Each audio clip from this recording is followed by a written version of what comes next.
So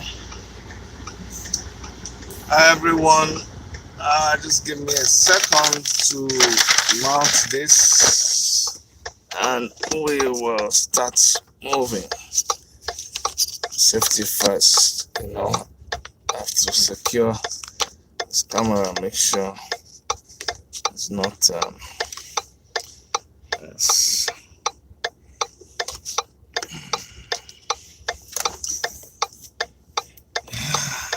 So how you guys doing? Okay. I don't know if you watch the news that is trending. Actually, maybe I can share a little bit of it on Erica's phone. Just play it and let me show you guys. But a house fell. 3-story building fell in Abuja. I'm gonna show you through her phone, see whether it's going to work.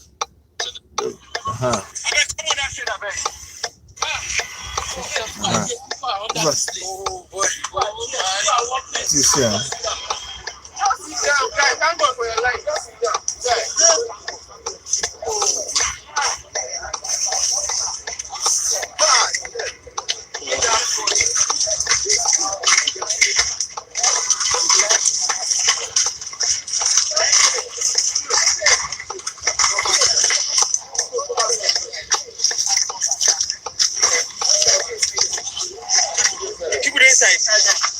People there inside, people shout help. People there inside.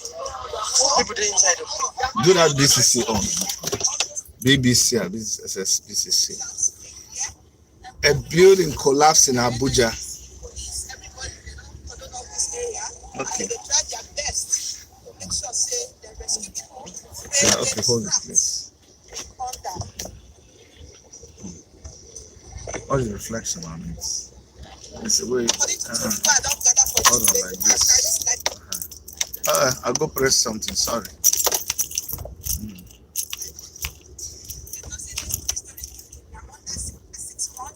Under 6 months. Under 6 months. I guess it's okay. People can see a little bit. Let me see.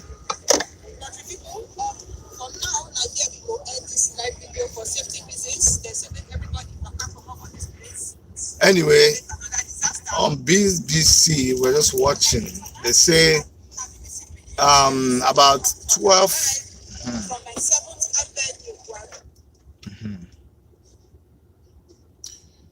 From Buhari, 7th Avenue in Buhari. I mean, Guarimpa. Sorry. They put a lot of equipment there. They're trying to rescue people. 12 people have been rescued. I say about 2 people don't die. Or 4 people. Say a couple of people. But it depends on the time of the.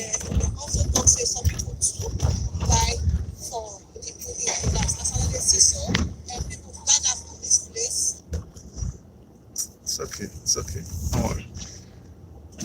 So it looks like every day we pick these things and we want to focus on them. Not because accidents don't happen here.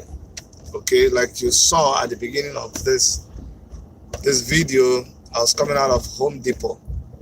I remember one of my friends was talking with me the other day. He said, Chidi, I don't know where you did. I said I did timber shade. And then I showed him, the timber section in Home Depot. And he was just laughing. He nearly died laughing. He said, Chidi, is this timber shade? The reason was because he knew that place was so organized compared to what we have as timber shade back home, the timber market. Am I trying to put down the timber market? No. I'm just trying to show you what is possible. That's why I do these videos. You see, because I talk. People say, you people that are abroad, you always talk. So now what I do is I try to show you so that you can get a feel. Now I've bought things from the shop. Everything is to standard. I know the time is going to take me to get to the place where I'm working. Everything is organized. Plus or minus 5 minutes, I will be at my destination. I know the time I will leave that place. I know when I can get home. Everything is like, as if it were automated. I can plan. Not that I will get to that place plus or minus 2 hours because of hold up, because of traffic, because of go slow, because of unforeseen circumstances, because of one thing or the other. Look at this building. Now, this making the live to go up. I know you see that I'm live now. Don't come in because I'm not in the studio. Okay, it's the same phone you're using that you want me to use to answer you. That's the same phone I'm using to do the broadcast. So please don't call. So you see, it's not like accidents don't happen here. Accidents happen here, probably more than in Nigeria. But then compared to the number of people here, it is relatively low. You know how big Canada is? Do you know how big Canada is? And yet, I won't even be surprised if the accidents here are fewer than in Nigeria. But when these accidents happen, go and see the provisions that the authorities have made for such accidents. They already anticipated such accidents. I can tell you, before a building collapses here, and that is where corruption comes in. Before a building collapses here, that means the different layers of authority have failed. Every time a building collapses in Nigeria, go and look at it, corruption is behind it. Corruption is behind it. This building that collapsed in Gwarimpa, there's corruption behind it. You know, when K1LLS is talking, when all of us in African Action Congress, we are talking, when we are protesting, when we are calling for a revolution, people always think we are crazy. It's not that we are crazy. It's because we have experience of how things work. I'm telling you, it is because we have experience of how things work. That is why we talk about making things better in Nigeria. Before you even begin to talk about the building collapse, you have to talk about the design. Who designed the building? Who designed the building? And you say, oh, Chidi, you are in Canada, you not know. No. In Nigeria, I had a company. I and my wife, we ran our company in Nigeria. It was called it's still there, registered. Stillwater Constructions Company Limited. Our office was in Asokoro, Abuja. I had staff. We did a lot of buildings. We did a lot of projects there in Abuja and all over Nigeria. Okay? We worked with Brunel. We worked with so many other companies. So I know what I'm talking about. As an architect, I've also gone to FCDA, Federal Capital Development Authority, to try and get to try and get building permits. So I know how the system works. Before you even talk about how the building collapsed, let's go to who designed the building. Did they have the license to design that building? Were they qualified to design the building? After the building, before they got a permit, did they do the right thing? Did they have to bribe their way to get the permit? You know, when we were supposed to come and do, to tell you, some of you don't know, this Obajana project, the Obajana cement factory, Dangote Obajana cement factory, when Dangote took over that cement factory from it belonged to Kogi State, so I forgot the name of that cement factory. When they were about to take over that cement factory, it was a company in Canada that they already won the contract to come and relocate. They did feasibility study of the area. They were going to build houses for the villages around that place and relocate them from the place where they had the limestone, where they were blast, because when you blast limestone, some huge rocks will fly, and sometimes it affects the villagers there. As a youth copper in Benue Cement Factory, I did feasibility studies. I went to the village. I saw how the limestone rocks were destroying their houses and the danger it posed for them. I actually did a design for the villagers, you know, for the houses that was going to be built by the villagers to relocate them at a better place. And I was going to be part of the team that will negotiate their settlement. So when the company in Canada won, that was just God. We didn't even know. We were just looking for a job. And we saw this advert. And we went there, and incidentally, they were looking to go to Nigeria and start this project at Obajana cement company. And they hired us. They hired me and my wife. Come and see the salary and remuneration. Big fat salary with all the conditions that were involved. This was our first year in Canada. They were needing for us to go back, and we're going to go back as expatriates. Well, good news is after that, we still went back to work with Brunel, and Brunel paid us handsomely too as expatriates. But isn't that funny? And we're going to work in Nigeria as expatriates. Oh my God. Anyway, we went for the interview. We passed the interview. But what happened? Dangote's brother, I don't know, Dangote's brother went and brought another company and blah, blah, blah. They informed us that they lost the project. It didn't work out again. You see, why did I bring this up?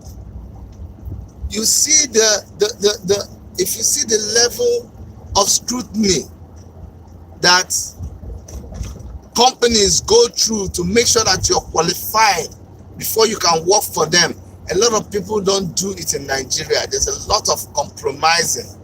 By the time they took that building to FCDA and they bribed their way and get, okay, now I remember what I was telling you that story. When we went for that job, the people now asked us that, please, since we've practiced in Nigeria, we should send them the code, the building code for Nigeria. Oh, honestly, I laughed my head off. I felt so embarrassed. I called architect Simande, who was the chief architect on the Family Worship Center project. And I asked her, please, can you send it to me? That's when I realized that Nigeria did not even have that manual, the code, the design code. It was just, I don't know how they used to, under what standard. Maybe they were using UK standard or US standard or some manual, maybe for FCDA. I don't know what they're using. But Nigeria is supposed to have, what, like here, you have the Ontario Building Code. It's called the OBC. You have to qualify. For you to qualify to practice as an architect, you need to have gone and taken an exam. One of the exams is called OBC, Ontario Building Code. You study it as a course. When we came here, me and my wife, and they reviewed our courses. Professional practice that we did, architectural professional practice that we did, it was a 9-credit course. We went to University of Nigeria. It was a 9-credit course. They had to make us, because it's 12-credit course here, they had to send us back to school. That's how come we went to University of Toronto to go and study again to make up that 3 credit course. You see how very meticulous they are here. About to go and pay to go back to school because of 3 credit load. Anything you want to do here, you must get license.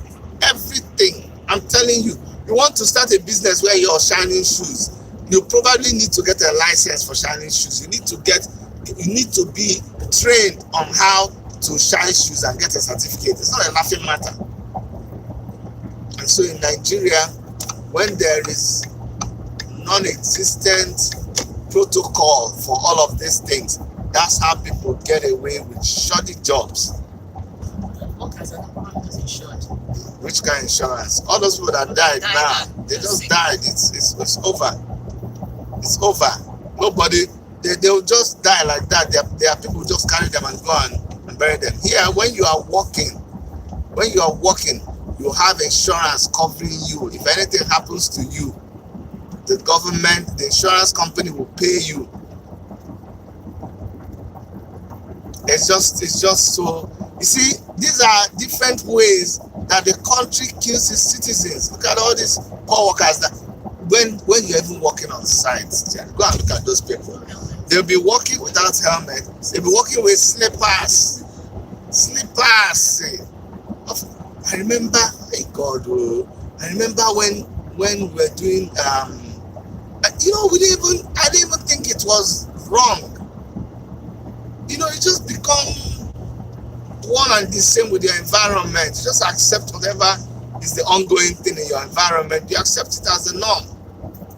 When we're building steel roof at 20 feet in the sky, can you imagine? At 4 stories times 3 will give you like 12 meters. 12 meters high. People will be at 12 meters high. Can you imagine? Without helmets. There'll be no harness. They'll be walking on, you see when they're putting those steel roofs, they'll be walking, go and look at all those big auditoriums, all those churches. People installed those things without helmet, without harness. The harness is the one you strap yourself with. If you were to fall, you will hang on that harness. Nothing. Nobody was using any harness.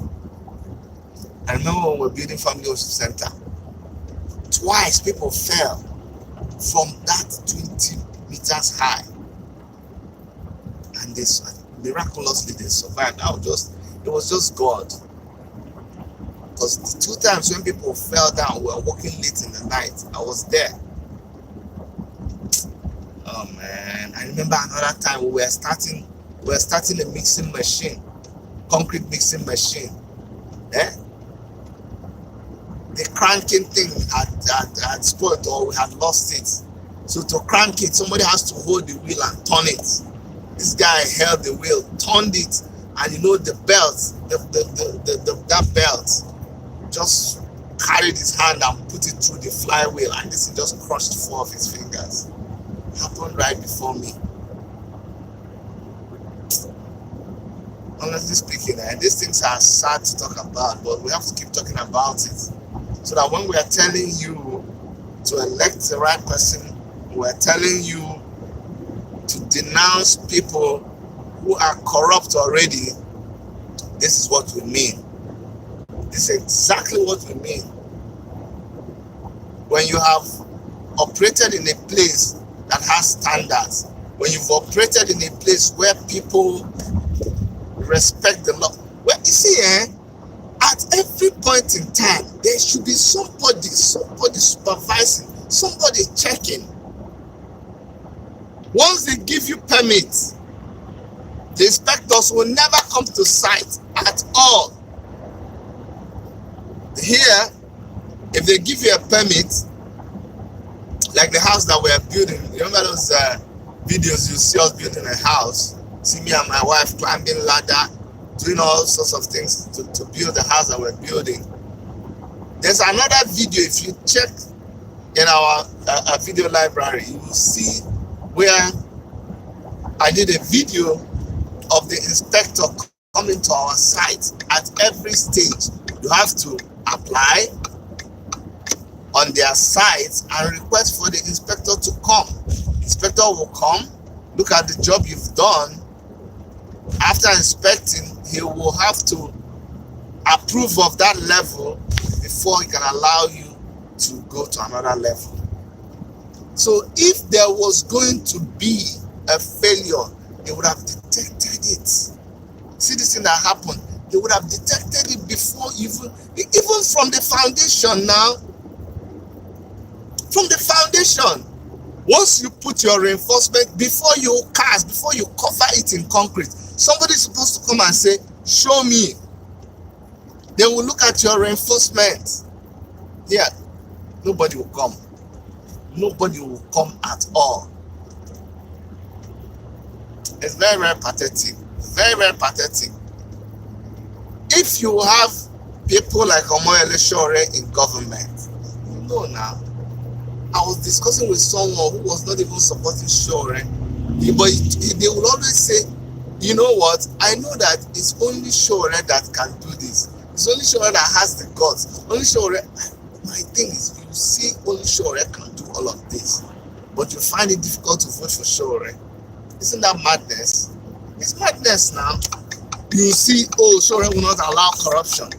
Shore will deal with anybody who is corrupt. And yet, you're finding it difficult. You've allowed yourself to buy the lie from people who are already corrupt. What else do you expect from them? They get into power and everything will be run in a corrupt manner. Remember someone like Babangida? Babangida was the most corrupt leader we had. He didn't hide it. Babangida, he called himself a Maradona. If you're going to give him trouble, he just call you, settle you. He was settlement president. If you are talking too much, you just carry one thing, carry money, shove inside your mouth. That's Babangida for you. And that's why everything went down the drain. Everything. All our institutions were bastardized. No standard at all. There was our morals went down the drain. It's bad morals that will make somebody carry materials that are weak, materials that are cheap, materials that are below standard, go and carry it and do work. Even the person that imported, you import steel. And you know this steel is not pure, it's not up to the strength. You go to China and tell them to manufacture it for you. Then you go and buy it. You see corruption, you buy it, nobody, no standards, no quality test. Do you know before you bring anything into Canada? That's why they will manufacture some things and they will say, not for sale in Canada. Why do you think they will say not for sale in Canada? Because it will not pass the test here. Before it goes through immigration, goes through every department, it will not pass the test to enter inside here. Nobody will accept it here. And so they'll say it is manufactured for only. Or they'll say for use only in third world countries. They won't say third world countries, but they'll list some countries for you. Isn't that madness? Say give to these people. It's okay, it's okay. I remember one time my mechanic fixed my car in Abuja. I've not even left. It was a brake problem. Just like 100 meters drive from his mechanic workshop to the express. It was along that express from area 1 to Mega Junction. The brake just went flat. If not that I hadn't started speeding, I would have been in serious trouble. I just gently the steering wheel until the car stopped. When I went back to ask him, it happened that the brake system that he put for me was the fake one. The things that were supposed to be steel were made with plastic. So when you press your brake, the pressure will just bust it open. I asked him, he said, okay, don't make us now, don't be manufacturer. You know, we changed this thing 3 times before we got a good one. And even that one, my heart was always pounding whenever I was about to match the brake, because I wasn't sure if that will also fail. So all you people who sell bad things, you sell bad reinforcement as bad rod, you sell bad cement, you don't know that you're a killer, or you think you're making money. Anybody that died in that building, this building collapsed, all the people whom out of corruption did one terrible thing or the other that brought about this building collapse, all of your hands are soiled in blood. The engineer, the supervisor, the local government people that were not supposed to approve it if they knew that something was wrong, all of you are murderers. You joined your hands in killing these people that were killed. And let me tell you something. Finally, if you go and vote somebody who is not the right person, and this person makes corruption to increase, and it finally leads to the death of people, I want you to know that with your vote, you killed people. That's why I'm going to stop this now. Okay. There's an update on the building that collapsed. So this is how important. Okay, it's a flex.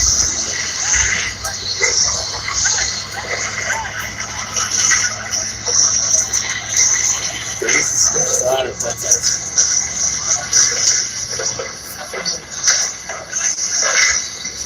Anyway, we're not in the studio, so it's difficult to put it up for you to see. But anyway, you can go to Sahara Reporters and continue watching, okay? We're going to sign off here. Thank you guys.